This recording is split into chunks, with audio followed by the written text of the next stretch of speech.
Assalamualaikum warahmatullahi wabarakatuh. Perkenalkan, nama saya Sunan Afandi, NPM 1904290038 dari kelas Agroteknologi A1 pagi. Baiklah, di sini saya akan mempresentasikan tugas dari mata kuliah budidaya tanaman tembakau, teh, dan kopi. Pada presentasi ini, judul yang saya bawakan yaitu budidaya tanaman tembakau atau berbahasa Latin Nicotiana tabacum L.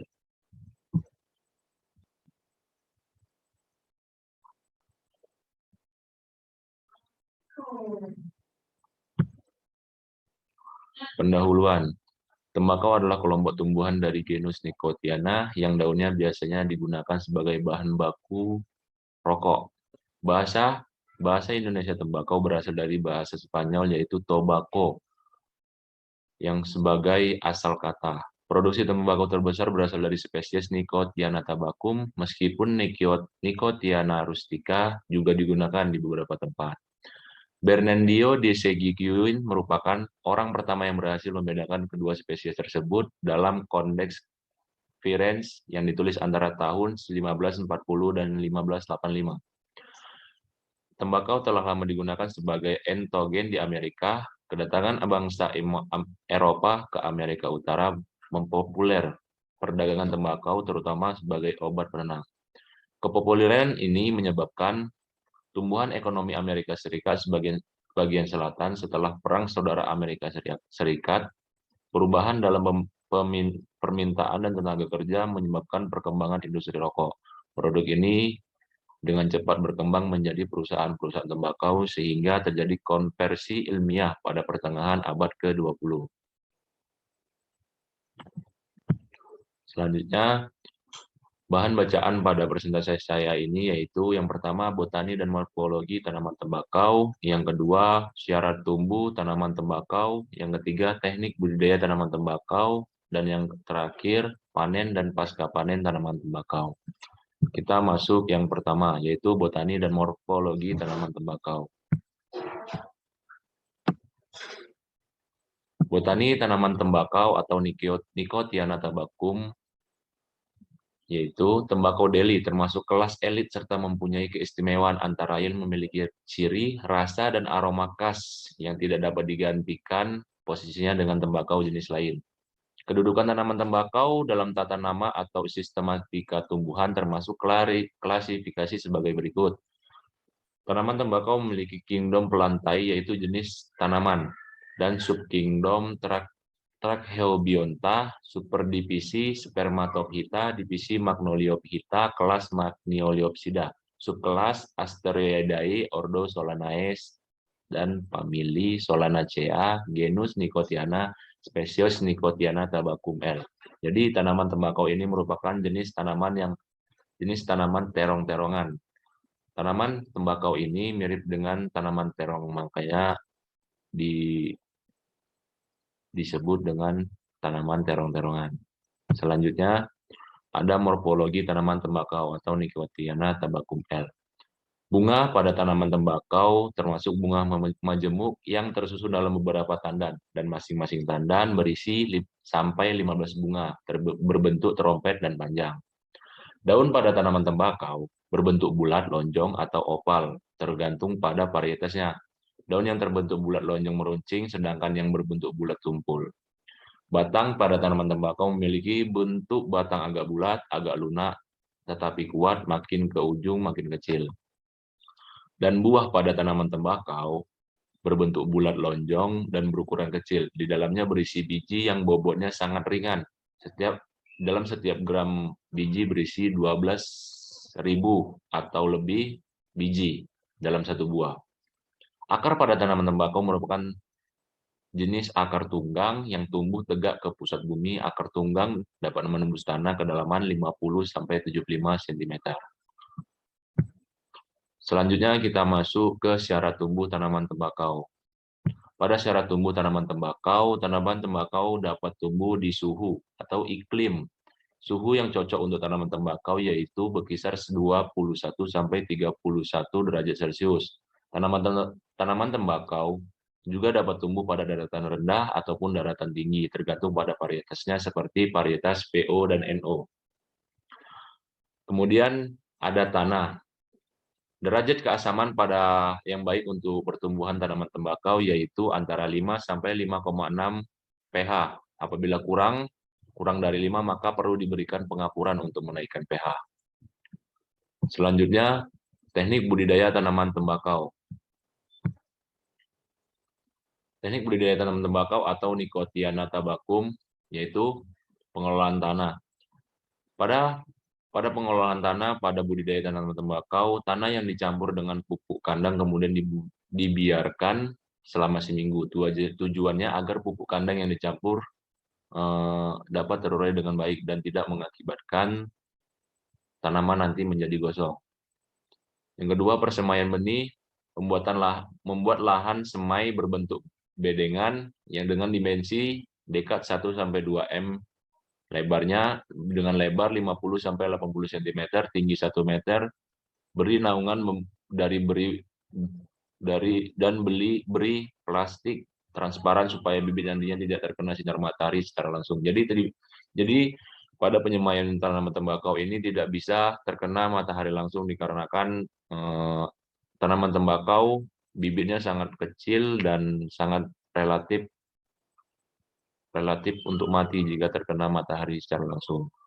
Kemudian persiapan benih, memilih varietas benih tembakau yang bermutu tinggi agar tumbuh seragam, mempunyai daya tumbuh sekitar 90%, toleran terhadap hama serta penyakit, serta mempunyai hasil pertumbuhan yang tinggi. Jadi pada persiapan benih kita memilih benih yang tahan terhadap hama dan penyakit agar tanaman tembakau nantinya bakal tumbuh dengan subur tanpa adanya serangan hama dan penyakit. Yang kemudian terakhir yaitu penanaman.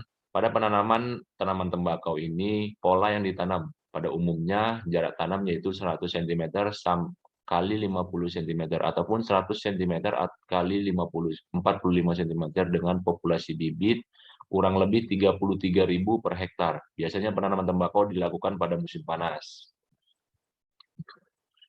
Mengapa dilakukannya penanaman tembakau di musim panas? Dikarenakan tembakau memiliki benih yang sangat kecil, apabila ditanam pada musim hujan maka akan susah karena biji tanaman tembakau itu kemungkinan akan menyebar dan tidak dapat tumbuh.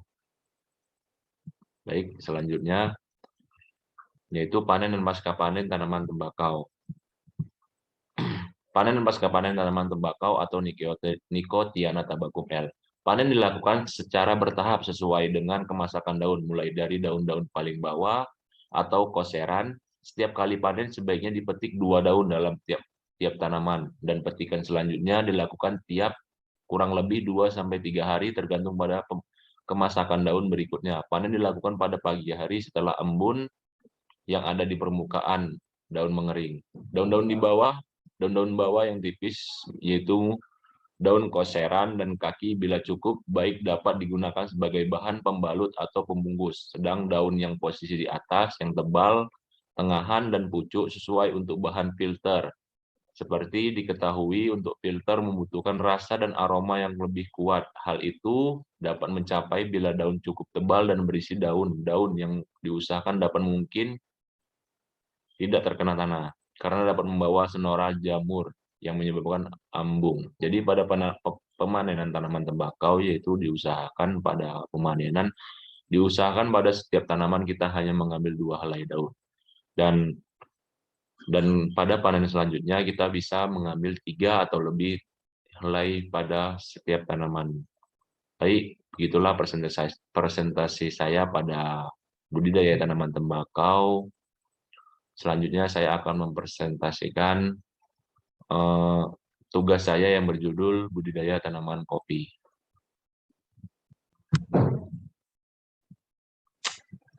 Baiklah, kita masuk presentasi yang kedua dengan judul budidaya tanaman kopi atau kopea.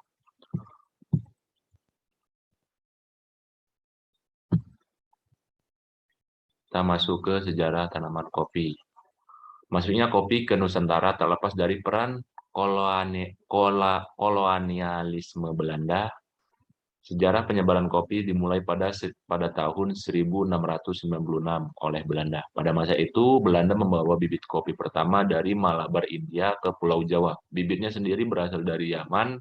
Seorang gubernur Belanda yang bertugas di Malabar, India berinisiatif mengirimkan bibit yang diketahui berjenis Arabica ini kepada seorang gubernur Belanda lain yang sedang bertugas di Batavia. Sekarang ini bernama Jakarta.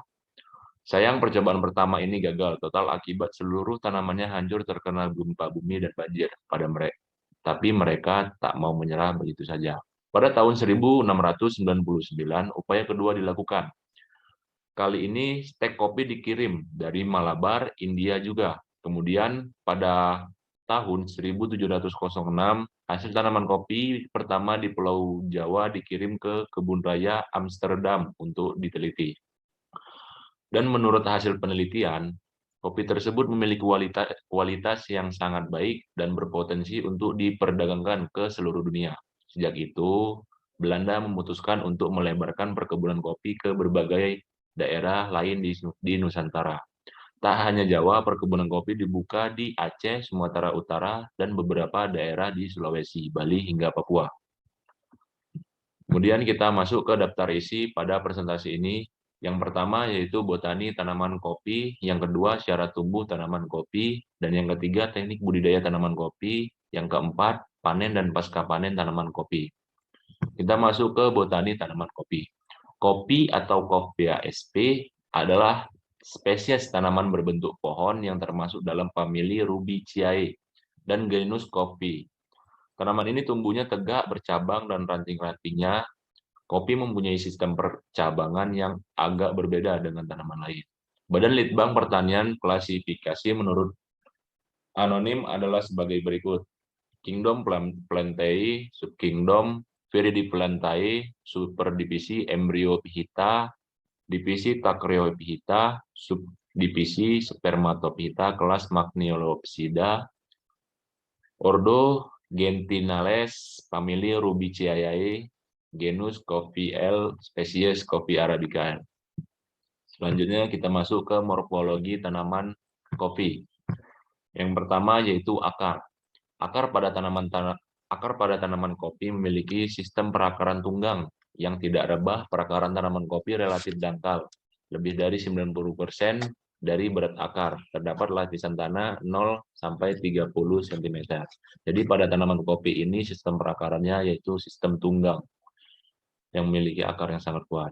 Kemudian ada batang. Batang pada tanaman kopi merupakan tumbuhan berkayu, tumbuh tegak ke atas dan berwarna putih keabu-abuan. Pada batang terdiri dari dua macam tunas, yaitu tunas seri atau tunas produksi dan tunas legitim. Jadi pada tanaman kopi memiliki dua jenis tunas, yaitu yang pertama tunas produksi. Jadi tunas produksi ini adalah tunas yang mengeluarkan buah-buah tanaman kopi tersebut, dan yang kedua yaitu ada tunas legitim, yaitu tunas inti pada tanaman kopi itu yang tumbuh ke atas. Kemudian kemudian ada daun pada tanaman kopi berbentuk menjorong, berwarna hijau, dan pangkal ujung meruncing. Bagian tepi daun berpisah karena ujungnya tangkai tumpul. Jadi tanaman tembakau memiliki daun yang berbentuk menjorong, berwarna hijau, dan pangkal ujung meruncing, seperti gambar di PPT saya ini. Ini adalah contoh dari daun tanaman kopi. Kemudian ada bunga tanaman kopi. Bunga pada tanaman kopi memiliki ukuran yang relatif kecil, mahkota berwarna putih dan berbau harum, semerbak, kelopak bunga berwarna hijau, bunga dewasa, kelopak, dan mahkota. Jadi pada tanaman kopi memiliki bunga yang berwarna putih seperti gambar di PowerPoint saya. Dan selanjutnya yaitu buah. Buah tanaman kopi terdiri dari daging buah dan biji. Daging buah terdiri atas 3 bagian, yaitu lapisan kulit luar atau exocarp, lapisan daging mesocarp, dan lapisan kulit kandung endocarp. Jadi buah tanaman kopi ini terbagi menjadi 3 lapisan. Dan lapisan terakhir yaitu adalah biji dari tanaman kopi yang digunakan sebagai bahan minuman atau lainnya. Kemudian ada biji. Biji tanaman kopi memiliki atas kulit biji dan lembaga. Secara morfologi, biji kopi termasuk bulat telur bertekstur bulat telur. Jadi tanaman kopi ini memiliki biji yang berbentuk bulat dan memiliki dua keping seperti gambar yang ada di PowerPoint saya. Kita lanjut ke syarat tumbuh tanaman kopi. Untuk tanah pada tanaman kopi, kopi di Indonesia saat ini umumnya dapat tumbuh baik pada ketinggian tempat di atas 700 meter di atas permukaan laut atau dengan pH 5-7. Jadi tanaman kopi ini adalah jenis tanaman yang dapat tumbuh di daratan tinggi. Jadi tanaman kopi ini dapat tumbuh di atas 700 meter di atas permukaan laut. Kemudian curah hujan yang dibutuhkan tanaman kopi minimal dalam 1 tahun 1000 sampai 2000 mm. Optimal 2000 sampai 3000 mm. Kopi robusta menghendaki musim kemarau 3 sampai 4 bulan. Tetapi pada waktu kemarau harus masih ada hujan. Jadi curah hujan yang dibutuhkan tanaman kopi ini umumnya yaitu 1000 sampai 2000 mm per tahun. Kemudian cahaya matahari pada kopi memerlukan sinar matahari yang teratur. Umumnya kopi tidak menyukai penyinaran matahari langsung. Penyinaran terlebih dapat mempengaruhi proses fotosintesis. Jadi tanaman kopi ini termasuk tanaman yang sangat membutuhkan penyinaran matahari karena untuk memproduksi makanan mereka. Baik, kita lanjut. Teknik budidaya tanaman kopi. Yang pertama yaitu ada pembibitan.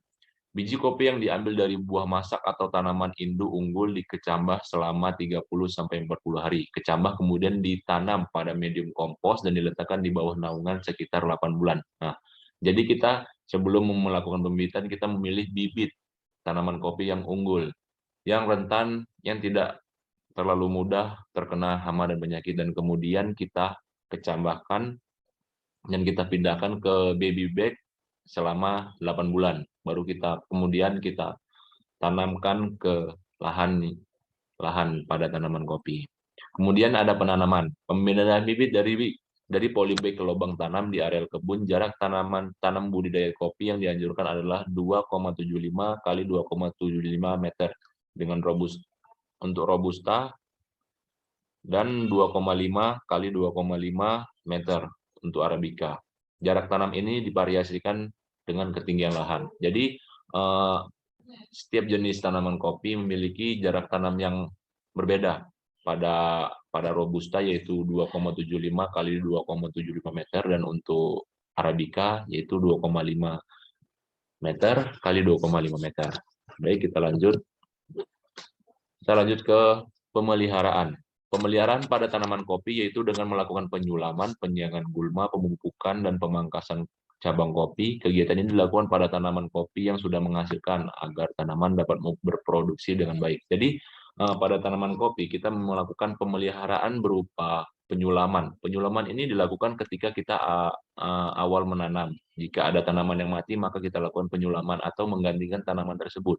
Kemudian ada penyiangan gulma. Pada penyiangan gulma ini bertujuan agar gulma-gulma yang tumbuh di sekitar tanaman kopi tidak menyerap atau berebutan unsur hara pada tanaman kopi. Kemudian yang harus kita lakukan yaitu pemangkasan pada cabang kopi. Pada pemangkasan ini sangat mempengaruhi produksi tanaman kopi, apalagi tanaman kopi yang sedang berproduksi. Jadi kita harus melakukan pemangkasan pada cabang kopi. Kemudian ada pengendalian hama. Pengendalian hama pada tanaman kopi menggunakan kimia seperti pengendalian hama nematoda parasit, yaitu Patilenchus kopi dan Rhodopulus cinnamomilis. Pengendalian disarankan menggunakan metode kimiawi seperti Corbuvan, Carbuper 3G, ataupun tanaman tahan seperti Kolon BV961. Kita lanjut ke panen dan pasca panen tanaman kopi. Kopi dapat dipanen setelah umur 3-4 tahun tergantung varietas dan jenisnya. Siklus pemanen tanaman kopi dapat dilakukan setelah 8-9 bulan setelah pembungaan. Pemanenan Buah kopi dilakukan secara manual dengan cara memetik buah yang telah masak. Ukuran kematangan buah ditandai oleh perubahan warna kulit buah. Kulit buah berwarna hijau tua ketika masih muda, berwarna kuning ketika setengah masak, dan berwarna merah saat masak penuh. Dan menjadi kehitam-hitaman setelah masak penuh, terlampaui, atau overripe.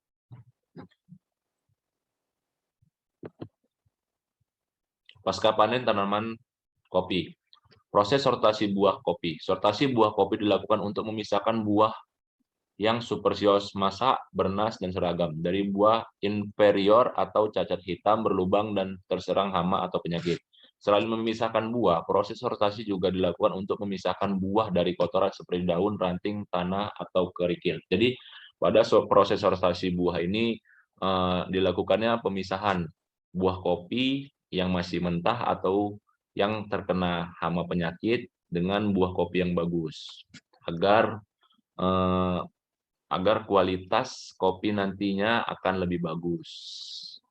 Kemudian proses kopi secara kering atau dry process. Pada proses kopi secara kering, buah kopi yang sudah disortir harus segera mungkin dikeringkan. Proses pengeringan ini dilakukan dengan penjemuran menggunakan alat para rantai jemur dan terpal. Penjemuran langsung di atas tanah atau aspal jalan harus dihindari supaya buah kopi tidak terkontaminasi oleh jamur. Kemudian ada proses kopi secara basah atau fully wasted. Berbeda dengan proses kopi secara kering, di mana buah kopi harus segera mungkin dikeringkan pada proses kopi secara basah. Buah kopi hasil sortasi langsung masuk pada proses pengupasan kulit buah. Pengupasan kulit buah kopi sebaiknya dilakukan dengan menggunakan mesin pengupas kulit buah pulper. Jadi pada proses kopi secara basah ini, beda dengan yang kering tadi. Pada proses kopi secara kering, awalnya dilakukannya penjemuran, dan pada proses kopi secara basah ini, dengan setelah panen dilakukan sortasi, kemudian buah dimasukkan ke dalam alat, yang kemudian dikupas kulitnya. Baru kemudian proses kopi secara semi basah, semi wasted proses. Proses ini, proses kopi secara semi basah merupakan proses pasca panen untuk menghasilkan kopi dengan cita rasa yang khas dan biji kopi berwarna gelap dengan fisik kopi agak melengkung. Proses kopi secara semi basah pada proses pengupasan kulitnya hampir sama dengan proses basah, pengupasan dengan menggunakan mesin pengupas kulit buah. Jadi macam-macam cara pada proses-proses kopi ini juga dapat mempengaruhi cita rasa kopi nantinya apabila telah dibuat suatu produk ataupun minuman. Kita masuk ke proses pembersihan lendir secara mekanik. Pada proses semi basah, pembersihan sisa lendir pada permukaan kulit tanduk dilakukan secara mekanik dengan alat demucilager tanpa menggunakan air. Yang terakhir yaitu proses sortasi biji kopi beras. Sortasi pada tahapan ini dilakukan untuk memisahkan biji kopi berdasarkan ukuran, cacat biji, biji rusak, atau benda asing. Sortasi ukuran bisa dibantu dengan menggunakan alat ayakan, baik manual maupun mekanis. Setelah proses sortasi biji selesai, biji kopi beras siap dikemas untuk selanjutnya dipasarkan atau disimpan di dalam gudang. Jadi pada proses terakhir ini, setelah dilakukannya pengeringan atau sortasi basah atau sortasi kering, dilakukannya sortasi pada biji kopi sesuai dengan ukurannya. Hal ini dilakukan agar menunjang agar nanti pada pemasaran kualitas kopi yang dipasarkan itu menjadi bagus dan tidak mengecewakan para pembeli. Baiklah, hanya itu saja yang bisa saya sampaikan pada presentasi ini. Apabila ada salah, saya mohon maaf. Saya akhiri. Assalamualaikum warahmatullahi wabarakatuh.